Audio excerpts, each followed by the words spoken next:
What's up guys, today I'm doing a review on all of the wooden fingerboards that I currently own. Alright, so I'm going to start in this section right here. This fingerboard right here is a wooden 29mm wide P-Rep fingerboard deck.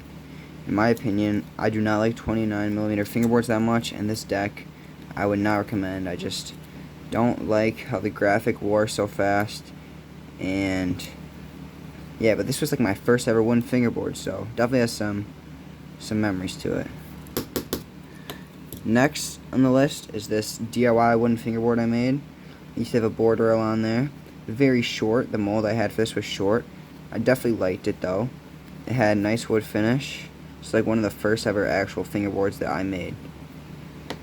Alright, so next in my collection is like my actual first pro fingerboard.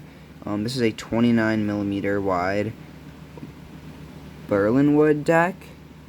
This is like Peace Love Berlin graphic. It's very worn. This is like the only deck I used to use. This deck I actually liked because even though it's 29mm, it has nice kicks to it, and I got this in a $50 flat face mystery box. Next up on the list is this is the first ever fingerboard I made out of wood.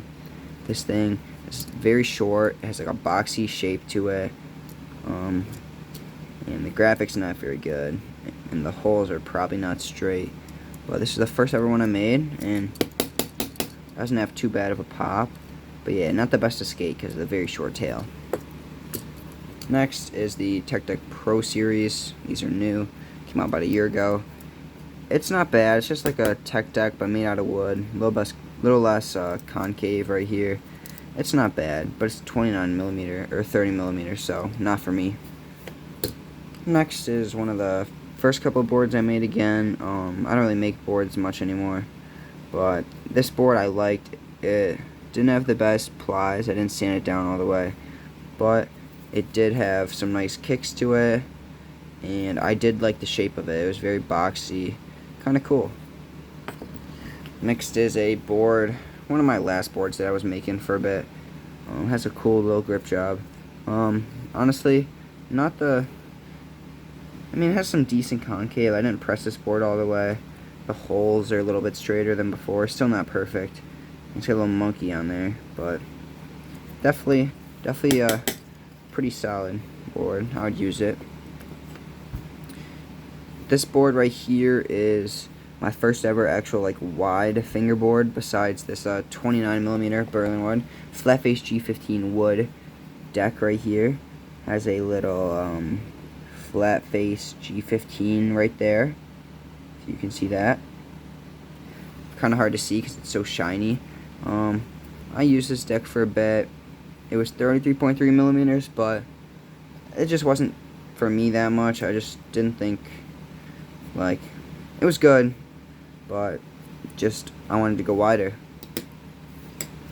And this deck was like the second ever wood deck I got. I got it right after this. This got lost in shipping because of Christmas orders, but I like the graphic. It's the C1 cowply mold. It is pretty cool deck. It's got like a lower tail because it's a C1 mold, 33.3mm, and got some good pop to it. I like this one, even though it's pretty skinny. It's probably my favorite skinny deck. I just like the shape. It's fun to use. Next up is one of my two main fingerboards. These are my two main. This deck is a goo fingerboard.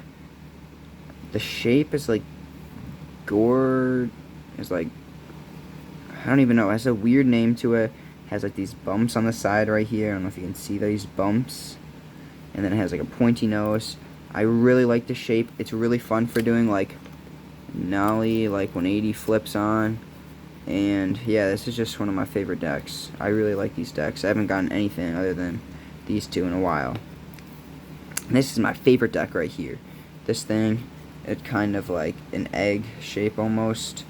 It's a goo fingerboard again. I think it's like goosicle, popsicle, I don't know, something like that. It's 36mm, I believe, and it's not like flat on the side. It kind of curves out and then goes back in. It's like a pointier nose, kind of like a more stout tail. The grip job I did on it pretty sick, and I like the graphics on it. The kicks are very nice. The concave's very nice. It's just my favorite board I've ever had. I would definitely recommend this. This board is it's a board I made. It has a reflected monkey graphic on it.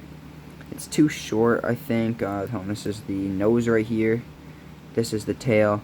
It's very short. I kind of like shorter boards, but a lot of people can't really use it. Like my friends will try and use it, and they have a tough time. But it's like a monkey with a halo with like a background of this picture that I took. Kind of cool, just unique. Next we got just a terrible board, 29mm trucks. It's the Yes board. It's not even straight. The mold was crooked, has like a slant to it. Kind of just made it for fun. Can't really pop because it's just a square, and has like a pointy nose. So yeah, that's that board. And my last wooden fingerboard that I own is this one right here. The holes were not drilled right. They were drilled like on the curve. I made this deck. That's why the paint's all bad. But it is pretty cool just because it's a 70 wide. The trucks just look crazy too. And for 70 wide, I'd say it's kind of fun to mess around with. I made a really steep kicks on it too, which are fairly straight. I mean, it's a little crooked, not as crooked as this board though. And I mean, you can literally just pick this thing up by spreading your fingers apart, which is kind of like cheating, but I mean, it's got some decent pop to it. Kind of fun to mess around with and just have some fun. So yes, thank you for watching this video on all these boards right here, and hoping to sell maybe a few boards, maybe this board, I don't know. But in the future I'll probably do an updated video because I want to collect some more boards. And yeah, I just want to see what boards I could acquire. Maybe a wood, maybe something unique or like rare. So let me know what board I should get. What do you guys recommend that I haven't tried? I've also tried chem boards. I've also tried a Black River deck. That was my friend's. So let me know what I should try. Thank you guys.